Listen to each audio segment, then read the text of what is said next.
India's stock market, once a beacon of high returns, has entered a turbulent phase, leaving millions of new investors anxious. Over the past 6 months, markets have shed over $1 trillion in value, hit by foreign investor pullouts, high valuations and shifting global capital. The sell-off, which predates recent US tariff moves, has only worsened as uncertainty around global trade policies grows. The benchmark Nifty 50 is facing its longest losing streak in nearly 3 decades, and trading activity has dropped significantly. This downturn comes at a time when financial inclusion and digital trading platforms have driven a surge in retail participation, with 1 in 5 Indian households now investing in stocks. For many first-time investors, stock trading seemed like a fast track to wealth, amplified by the rise of social media influencers promoting get-rich-quick strategies. Now, the market boom of recent years led to aggressive investments, often with little understanding of risk.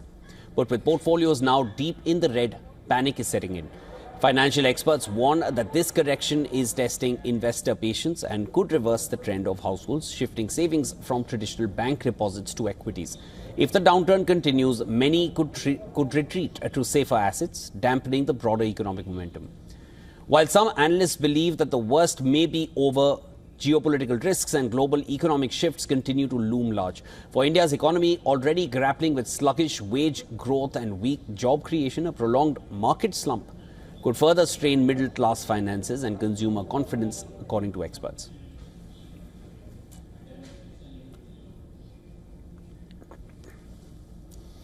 All right, and for more on this, I'm now being joined by Mr. Subhash Chandra Garg, former Finance Secretary of India, joining me live from New Delhi. Sir, thank you so much for joining me here on World Business Watch. To begin with, sir, how was the recent market downturn affected? How has it affected retail investor confidence, especially among the first-time investors? See, it depends. The year 24-25 turned out to be a very roller coaster kind of year for the retailers. For first 6 months, you had massive increase in stock values. I think the retailers who entered in 23-24 gained quite a lot.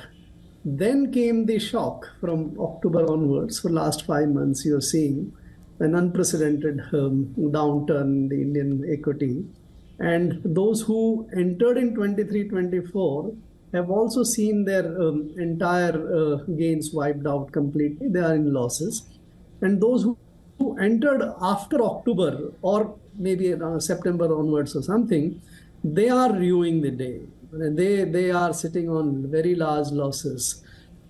And if somebody is jittery, to use your phrase, I think this segment which entered after September, sitting on 20, 30, 40% of losses, I think they are jittery.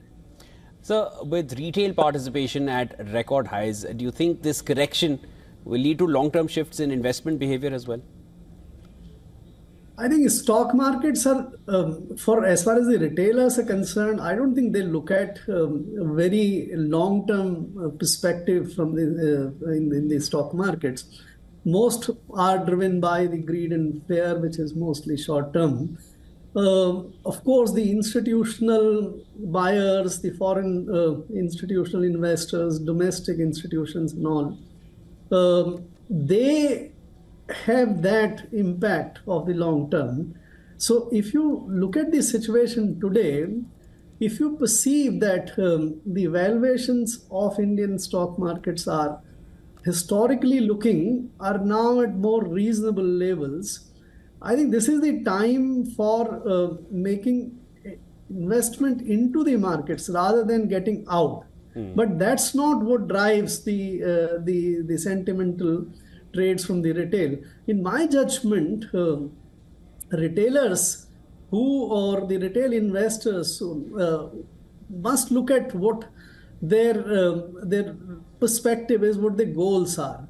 There are many investors, retail, who have earned enough, they have large savings, much more than what their life cycle needs are. If they invest into the markets at times like this, I think this makes sense for them.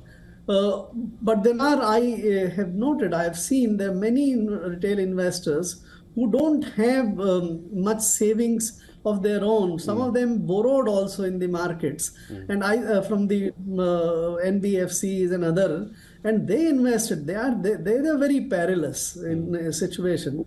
I don't think you need to you can generalize anything from the retail perspective. I hear you. It has to be more specific to the kind of retail investors and where they are. I hear your point, sir. Sir, also many new investors entered the market through SIPs and social media influence. How risky is this trend in volatile times?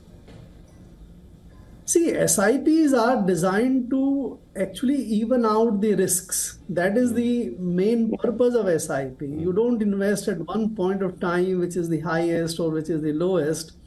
You invest over a period of time. You take out the risky movements which are very much there in the stock markets.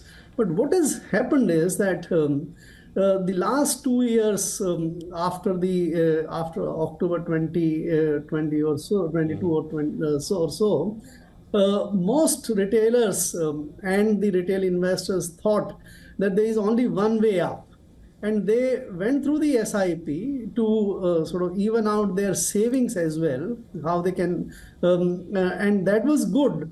But what has turned out, since it coincided with the big bull phase in the Indian markets, I think the SIPs, so what SIP investors are also seeing a kind of downturn. Some of them have started closing their SIP accounts. You don't see a panic still in the SIP investors. I think that's a very fair.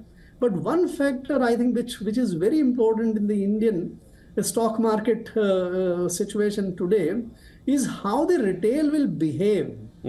The institutional investors, the FIIs and others are doing what they believe they do. Yes. Retail have not panicked and have not sold off. If they panic and they sell off, then they're going to do much more harm to themselves. I hear you. I don't blame them, but I think they should be rational. They should be a little patient and should not be sort of rushing to the exit. That was Subhash Chandra Garg, former Finance Secretary of India, joining us here on World Business Watch. Pleasure speaking with you, sir. Thank you so much. Thank you very much.